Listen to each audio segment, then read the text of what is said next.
What's going on, guys? In today's video, I will be showing you step by step how I converted my 1973 Volkswagen Beetle AutoStick to a manual transmission. I will be going step by step with you guys because I filmed every single thing I did to the Beetle. I will show you guys how to do it. I will explain any hiccups or headaches that I ran into. I will also link any videos that I use to help myself down in the description below.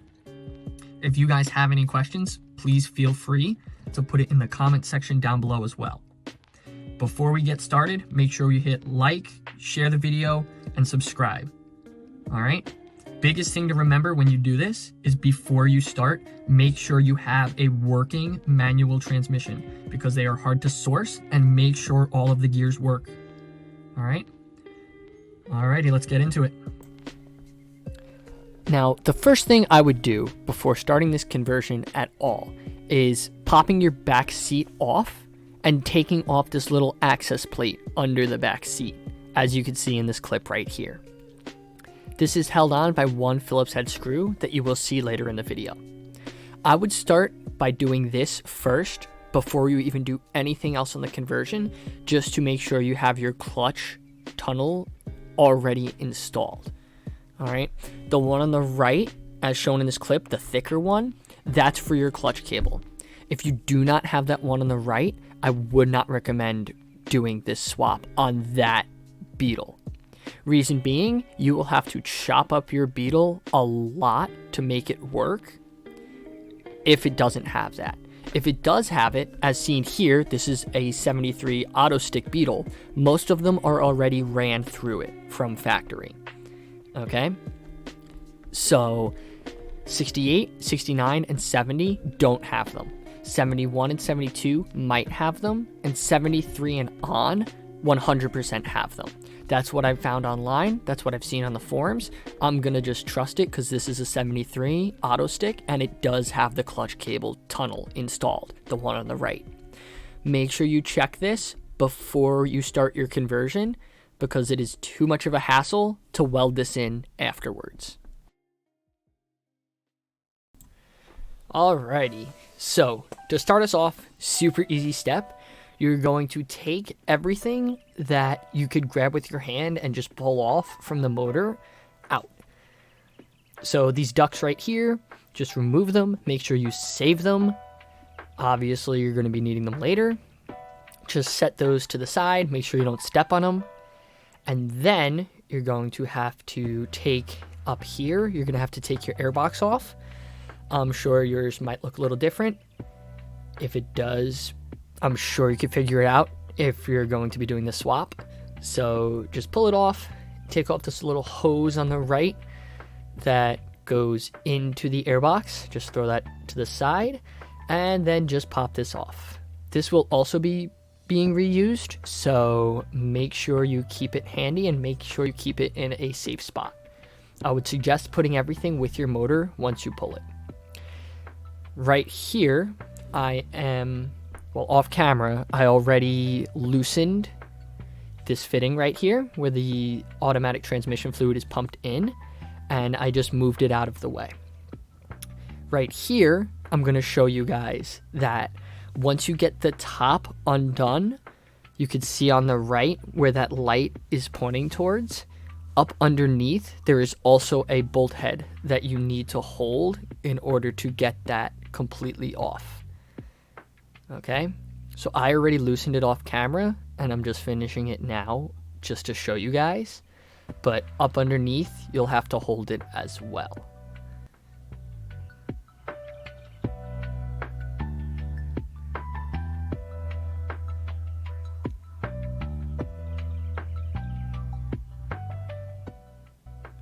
Now, what I do here, you could do it too. Just tap it down and then pull it out from the bottom. Once that's done, obviously you would have removed your screws for the engine tins all up and around, and that'll be the last thing holding it. So just pull it off, just like a regular standard Beetle engine removal. That's all you're doing. Right here, there's that fitting that I was talking about that actually has the semi-automatic fluid pumping through it. That's what was holding the tin on for me. So that needs to be removed anyway, because we're not using the semi-automatic anything anymore. Okay? So right here in this clip, I'm just showing you guys what I did. If you are more experienced than me, you probably don't need to do this. But at the time, I didn't really know what I was doing. So I taped up where every single wire went. So I labeled it 1 through, I believe, 13 or 16, however many wires there were. Right here, I'm showing you there are some extra wires and hoses because of the semi-automatic components that we are removing from the car. So we will need to discard of those later once we're done. That hose right there, that goes all the way over to the servo unit, that needs to be removed. This small hose going down from the servo also needs to be removed, but this is all really, really easy stuff. So as soon as you take that clamp off, that should be able to just pop right off. I'm pretty sure I used a screwdriver. So yeah, this is a super easy step, but it is also crucial because if you go to take the motor out and it's still connected, you're going to make a mess. All right, so here's me just sped up a little bit, just removing that. It was just one hose clamp on the intake side. There's also another hose clamp, obviously, on the servo side, but we could just pull it all out once we unbolt that servo, which we'll get to later.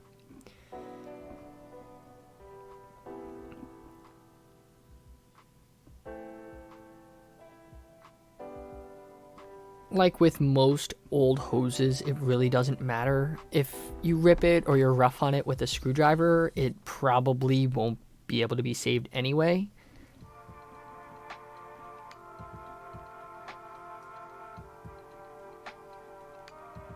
So right here, I'm just explaining how the intake on a semi-automatic Beetle is different than a regular Beetle. However, you could just plug it. What I ended up doing, I took a little bit of the hose that was running from the intake over to the servo. I cut it down, probably 3 inches or so of a length, and I just threaded in a bolt with electrical tape just to kind of keep that plugged up. If you don't do that, you will overheat your engine. So right here, I'm showing this one right here. This plug is going back left. Then the one in the middle obviously goes to your coil. Back left of the distributor is going to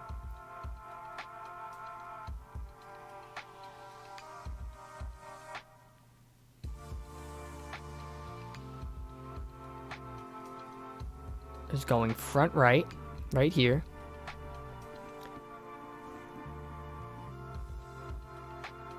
And then front right of the distributor is going front left on the engine block. Alrighty, so all of the wires are done. Everything is tucked out of the way. This, in case it falls off, goes from this vacuum advance up to the carb. Right here, the top one, and the carb right under. Alright, thanks for that, past me.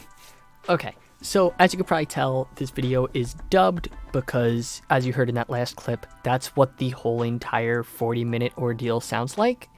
So, to save you guys from that, I am going over the audio with a new recording.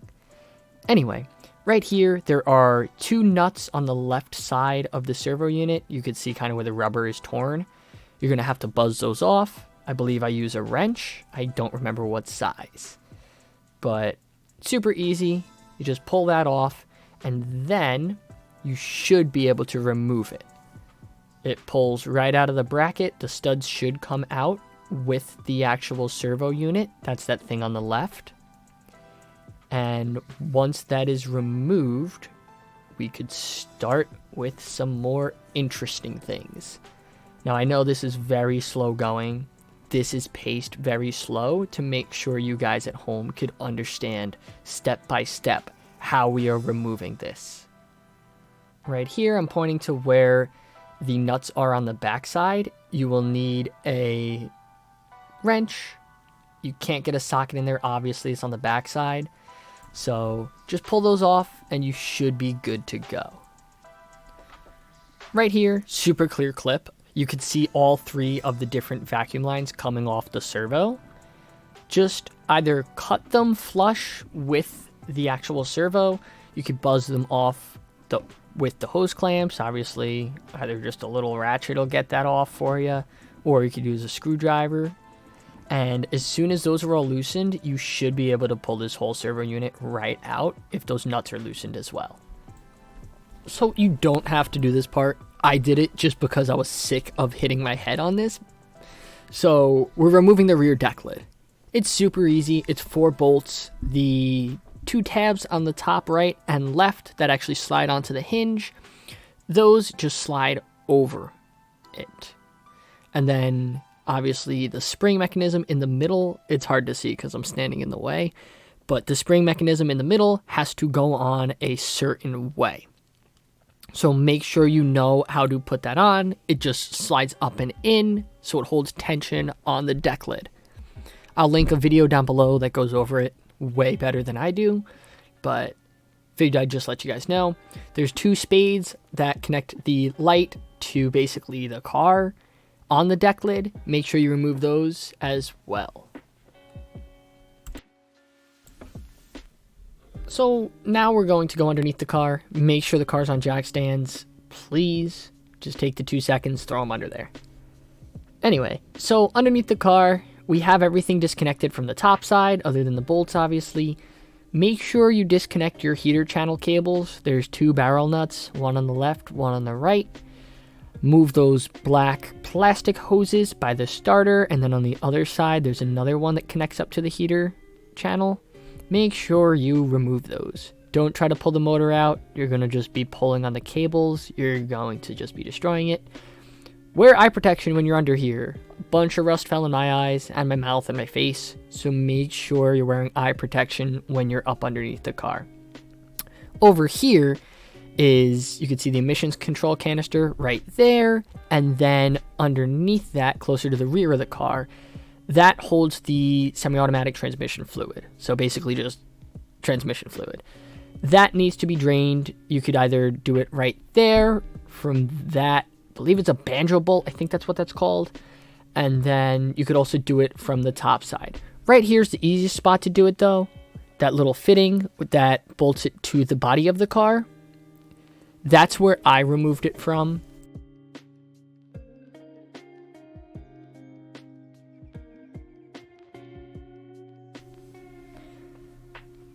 Now, if we follow this hose all the way over, the metal line actually, you could see on the bottom side where it actually runs to the oil pump. Now, obviously, the oil pump is pumping oil and transmission fluid. That's what makes this unique to a normal Beetle's oil pump, as I said previously. Make sure you buy yourself a standard oil pump. Don't leave the semi-auto one in there plugged. I've heard of people doing it online. They thread in a fitting so it plugs it. Don't do that. Just buy a new one. They're like $40 and you'll be good to go. Right here, you need to disconnect the torque converter from the motor. It will never let go if you don't.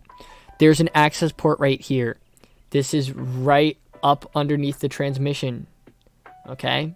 Crawl up underneath there. There are 4 bolts on the inside of this that need to be unthreaded. If you drop them into the transmission, into that bell housing, don't worry about it. You could get them out later. Make sure you take those 4 out. The motor will never move if you don't.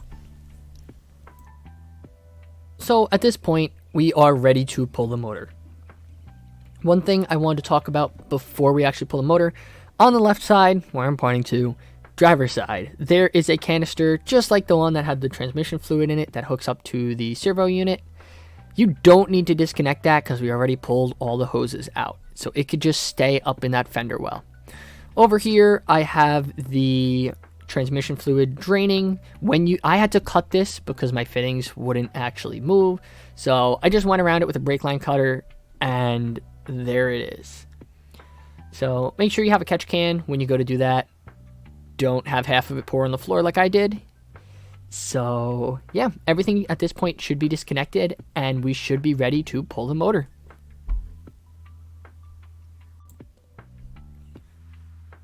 All right, so now we're going to jump to the inside of the car.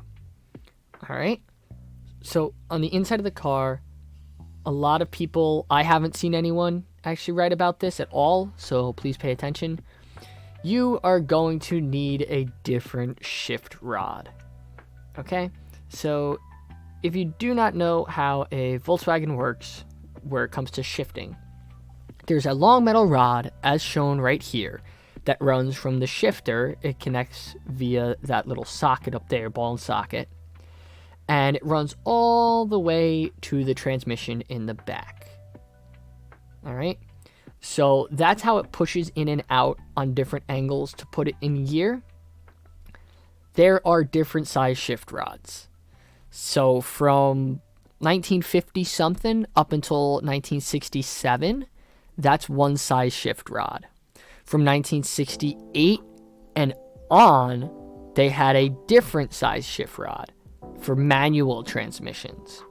For semi-automatic Beetles, it is even smaller. So there are 3 different types of shift rods. We have pre-67, we have 68 to 79, and then we have semi-automatic.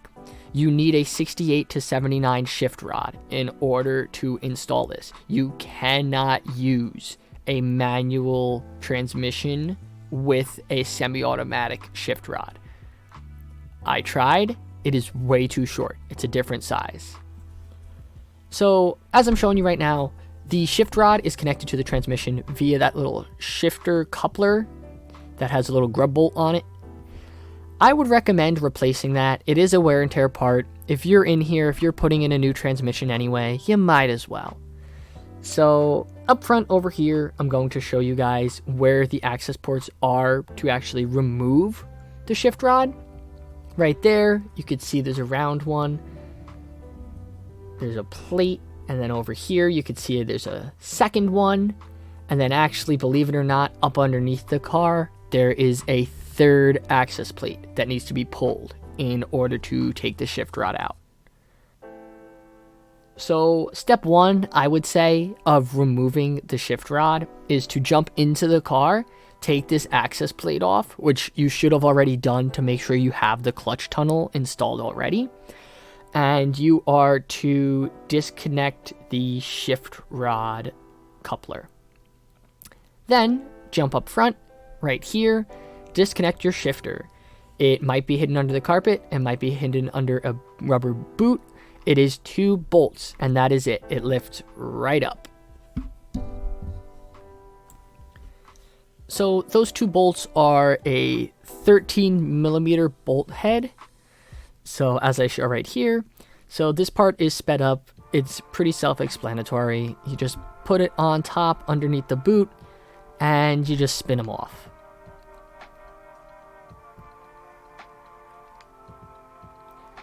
After those bolts are out, you're going to notice on your semi-automatic Beetle, there are wires running up there. That is how it shifts. But make sure you disconnect that wire from farther in the back. Don't cut it right at the shifter, because these do have really good resale value. Cut it far in the back so you leave a good length and you don't disrupt the button on the shifter. So now back to the front of the car. So the 3 different ports that you have to basically open up and take out in order to get to the shift rod are located right here. So here's one of them. I already pulled it. It just kind of slots in, kind of like how I just showed you in the video. And it's just a Phillips head screw holding that in. Okay, so that's on the left side. And then on the right side, where I'm hitting with the light, there is I believe it's an 8 mil that holds that plate together. Now, I didn't know this at the time, but that one plate in the front right there is actually 2 plates that sandwich the front of the car in order to hold itself on. Obviously, the one that I already took out is where that hole is on the left. Please ignore the rust. Okay, so here are the plates after they got taken out of the car. This was what I was talking about in the front. They are literally sandwiched together on the front of the vehicle.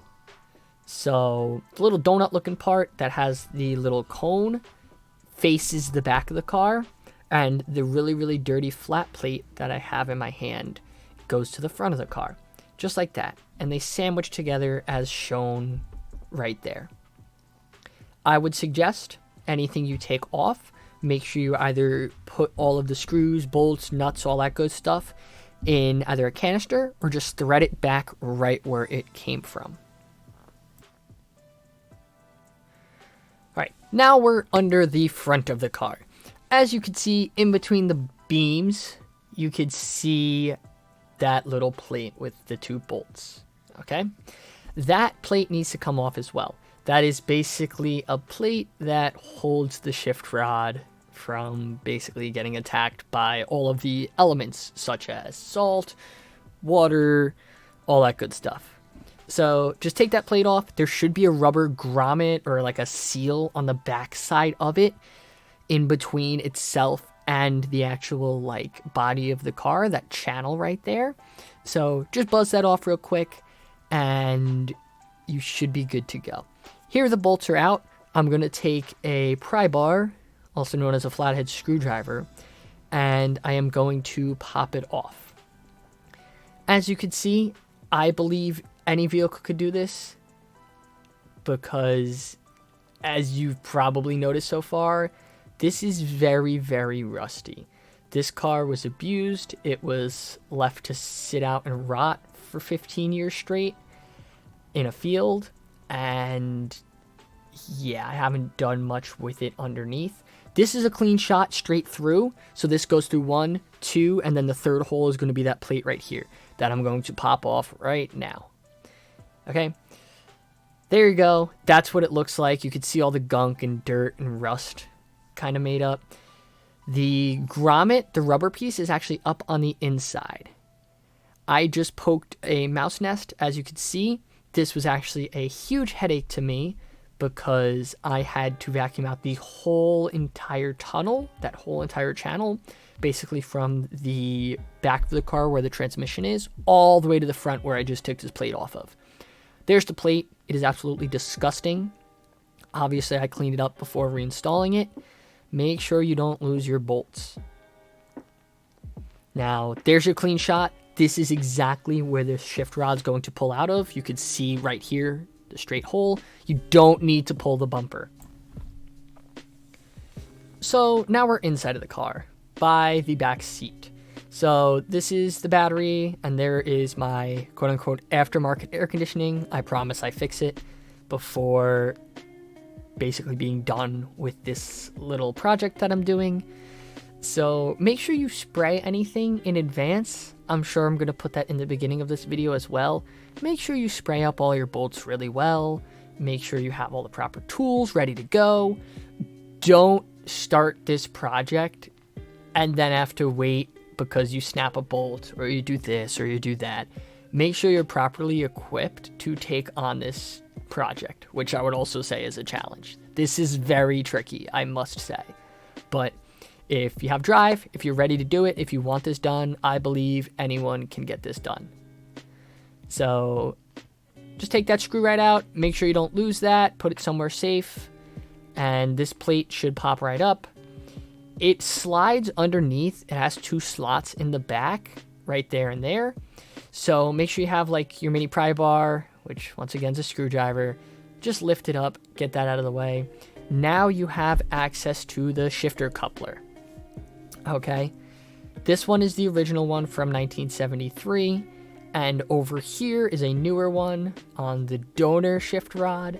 So I do end up buying a new one anyway. I don't use either of those two, but so that's a grub screw right there. It basically pushes the shift rod coupler into the transmission and holds it in place. Then that little wire you could see wrapping around the grub screw, that's just there for basically extra protection. So yeah. So the shiny part goes in and out of the transmission. That's why it's shiny. Everything else doesn't really get worn down other than that rubber piece that I'm poking at right now. That needs to be replaced. There is a bolt on the right side and the left side of that rubber piece, which I will show later. As soon as you take that out and you take that grub screw off, which I believe is an 8mm with an open side wrench, you could just buzz that grub screw off, and then you take that bolt on the right there that I'm showing you, right there. You take that off, and then it should be able to be disconnected. Alright, so grub screw is out. Do not lose it. I don't think the replacement one comes with one, so you can reuse that. It just holds a little bit of pressure, nothing crazy. And then you just pull the shift rod right off. It's that simple. That little bit of wire, I think I just used some chicken wire, just like a little twisty, just to hold it in place. I think you're supposed to use this like specific type of wire. I don't think it matters. But anyway, so as soon as you do that, it does come straight off of the transmission right there. And I would suggest, if I was to redo this, I would probably take that screw that I'm looking at right now, that bolt head, I would take that off before taking the grub screw off. Reason being is now it flops around, it's completely loose, and I have to use a pair of needle nose pliers to hold it and kind of twist back on it to give myself a little bit of leverage. So I would highly recommend that you keep that grub screw on there first, take that bolt on the side of the coupler off, and then take the grub screw off.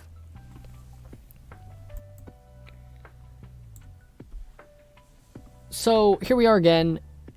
I would highly recommend, once again, I just said this, but keep that grub screw in, or else you are going to be battling this like I did. So you're going to use an open-ended wrench on the right side, and then on the left side, what I did, pretty sure I show it in this clip. I held on to the back side of, it's like a clip that has threads on the inside, almost like a nut. But, so I held that with needle nose pliers right there. So you can see it's all chewed up. That's because it was spinning and spinning and spinning because I didn't have the grub screw in. So what I did is I squeezed that with the needle nose pliers, and then I just spun it off on the right side with the wrench, as you can see right here.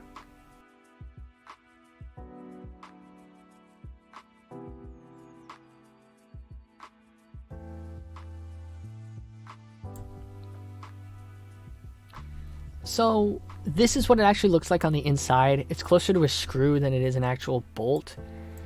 But, so that's how that comes off. And it should be really loose now. You should be able to pull it right off the shift rod. If you cannot, you could always push the rubber out. You could use like a flathead screwdriver and pry on it a little bit. Or what I did is I pushed the whole entire metal insert from the middle. I pushed it out completely, which I'm pretty sure I do right here. If you don't have to do this, then obviously don't. But if you do, just grab a flathead screwdriver, pry it in there, and just try to push it up. Right here on the back side, I have no idea what this is. I still don't know what this is. It's Volkswagen hardware. It is original, but right there, you can see it. I don't know if it's a weight. I don't know if it's like a shim. I mean, it's not a shim. It doesn't push anything up. But I have no idea what that is. If you know, comment down below. That'd be super cool to figure out. But it does have the Volkswagen emblem on it. This car was never messed with. It is the original AutoStick. There's nothing done to it. Nothing's really aftermarket on the motor or transmission. So I don't know what that would be. And this car hasn't been apart either. I was the first one to kind of dive into this, to do this. So I don't know what that could be. Let me know down below, because manual cars don't have that. So right here is super quick. I sped it up. It's just me explaining how the actual coupler goes together. So like I said, this little grub screw goes in. It's like a set screw that goes into the transmission.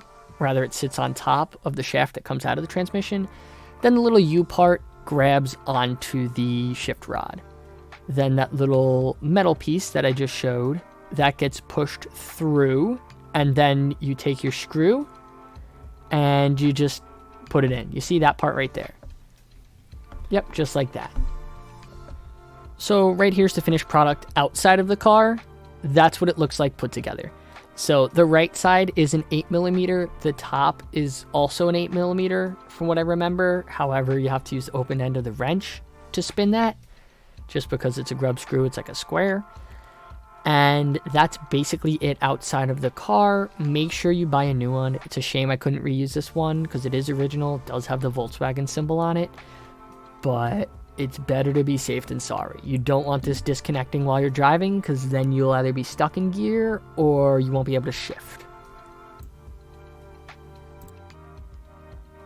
So we already spoke about shift rods, so I'm going to skip that part again. Make sure you have the proper one before installing it. Now we're going to talk about pedal assemblies. You need a 3-pedal pedal assembly. This one is an original one I had that I cleaned up with the grinder. Before I installed it, I did finish it again and paint it. So make sure you have the proper pedal assembly. Like I said in the beginning, make sure you have everything ready to go before doing this project. So what I did, there's a little set pin and I banged the pin out, took it all apart, greased the inside of the shaft for the clutch pedal.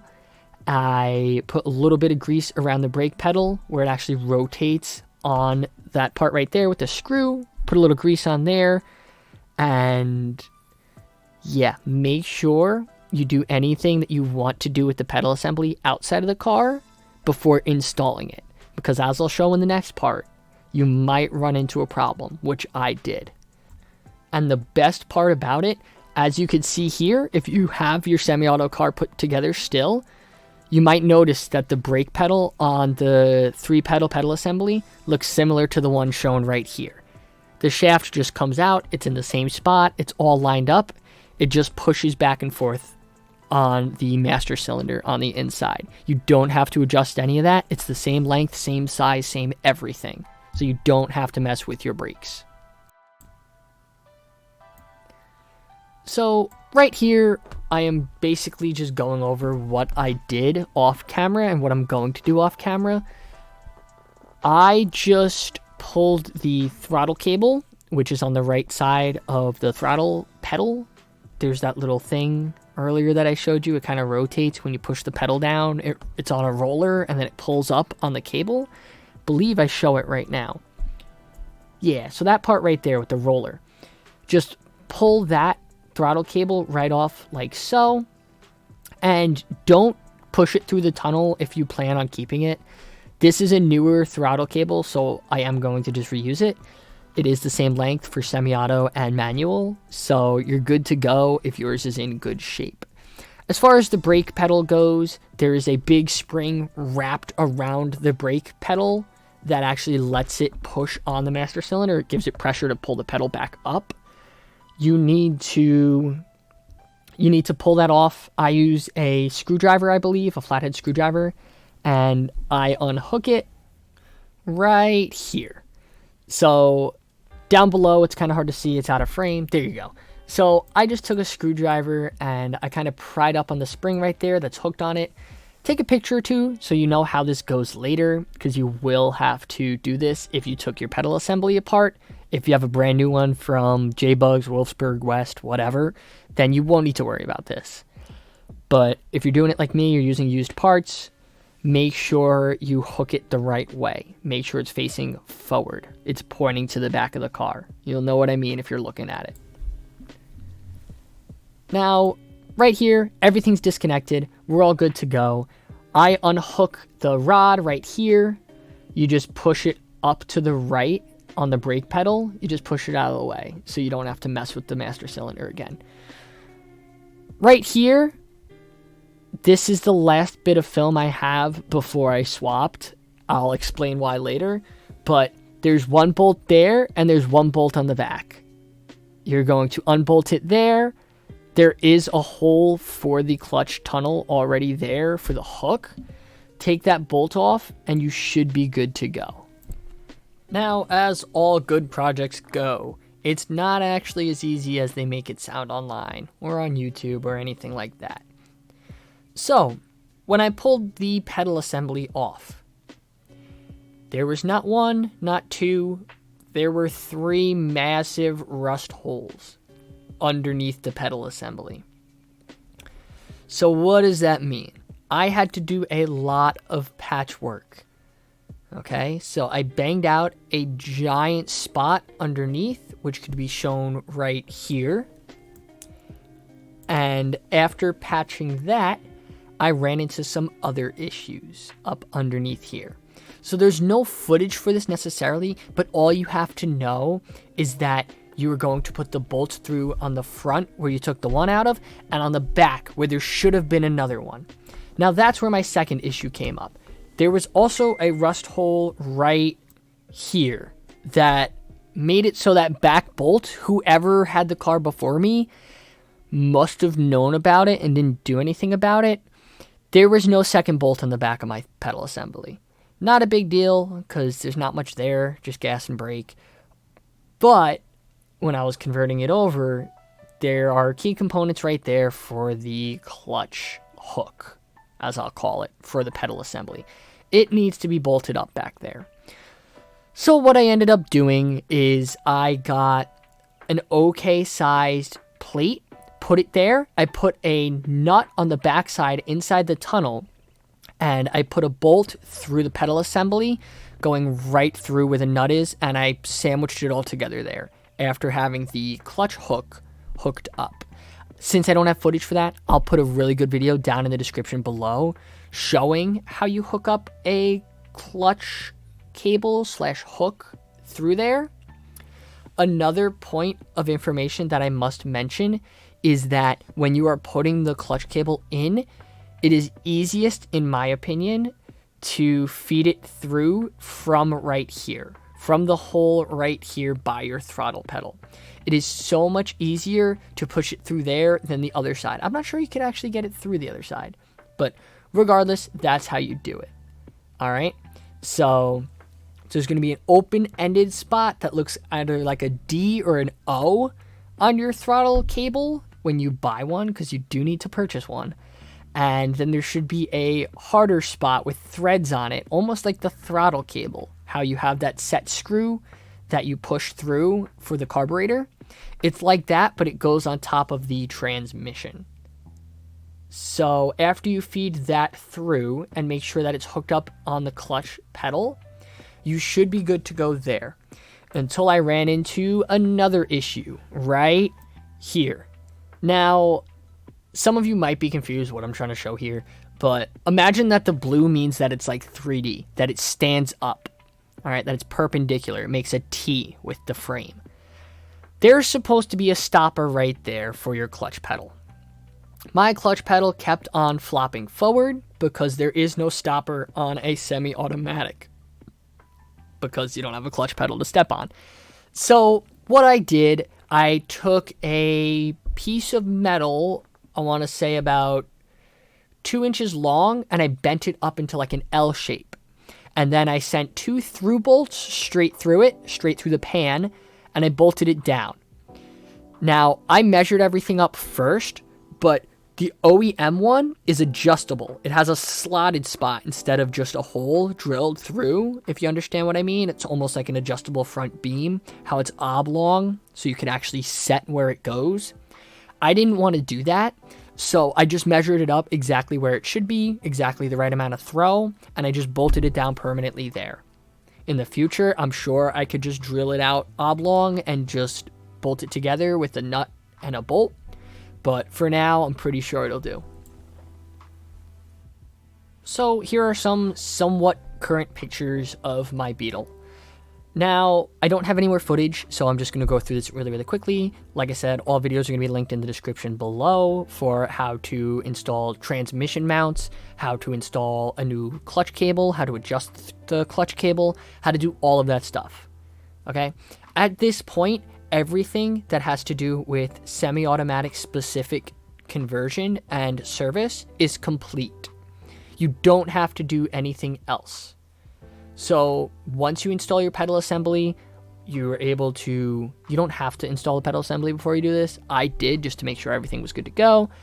I pulled the motor out. You do need to put in a new oil pump, as I mentioned previously. You do need to change you need a flywheel, you need a clutch, and a pressure plate. What I did is, in order to fund all of that, I just sold the semi-automatic stuff because my Beetle was working. It ran and drove. It did not have reverse. And when I sold it, that's what I was told. That's what I told the guy. We were all good to go. It would not engage in reverse. If you started it in reverse, it would stay in reverse, but it wouldn't shift out of reverse. Regardless, I sold that to fund any other little parts that I needed. You also need a plate to go over where the oil pump is. You'll know what I mean when you pull it apart. You need to buy a plate that seals the oil staying in, because on the semi-automatic transmission, it bumps out more, the oil pump. So you need a plate that covers that up. 4 bolts, really easy to do. Other than that, there's really nothing else that needs to be converted. Your shift rod slides right in, bolts up to the transmission, just like normal. There's nothing that needs to be done electronically. You might have your oil light stay on, depending on what year you have, simply because that was also a automatic transmission fluid sensor. It doubled on the older gauge clusters before they went to a different one in 1973 and a half, I believe, and 1974 for Super Beetles. So if that's on, you could always just cut that out. You can just run it like that. Doesn't matter to me. I cut mine out, so I didn't have that anymore. And other than that, the conversion should be complete. Now, I put about 3,500 miles on my Beetle since I've done this conversion about 2 years ago, and I've had 0 issues at all. You will have to adjust the idle on your Beetle. It is going to be extremely, extremely high, simply because the semi-automatic Beetles have to be set higher because there is higher load on the motor at all times. So you do need to idle it down a little bit on your carburetor. Make sure all your vacuum ports are plugged up. Take some starting fluid and spray around any sort of hoses that you might have plugged up, because you do not want your Beetle overheating due to air bypassing the carburetor. Too much air, basically, on that intake will overheat your Beetle like nothing. Other than that, you should be good to go. There shouldn't be anything else you need to do. Your shifter is 2 bolts. It sits right in the socket of the shift rod. And that should be just about it. So if you enjoyed today's video, please like, share, comment, and subscribe. If you have any questions at all about anything that was discussed in this video, please put it in the comments below. I'll try my best to respond as quickly as possible with accurate information. Other than that, I hope you guys enjoyed. Thank you guys so much for tuning in, and I'll see you guys next time.